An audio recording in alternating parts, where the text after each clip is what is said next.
Currently Shankarpur নামক একটি স্টেশনে এসে আমাদের ট্রেনটা দাঁড়িয়েছে।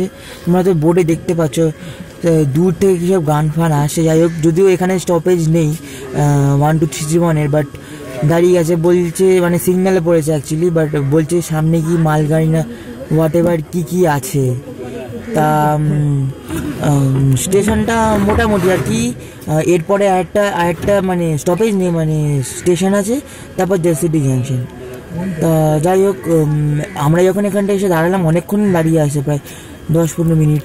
তো তখন আলো ছিল না, কিন্তু এখন আলো ফুটেছে, তখন অন্ধকার ছিল। আর স্টেশনে আস্তে আস্তে লোক আসছে। বাবাও নেমে গেছে আমার।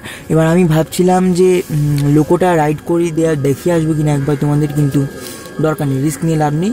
লোকো পরে দেখাবো, চেষ্টা করবো দেখানো, না পারলে সেটা আলাদা ব্যাপার। আর ওই যে আমার বাবা দাঁড়িয়ে আছে।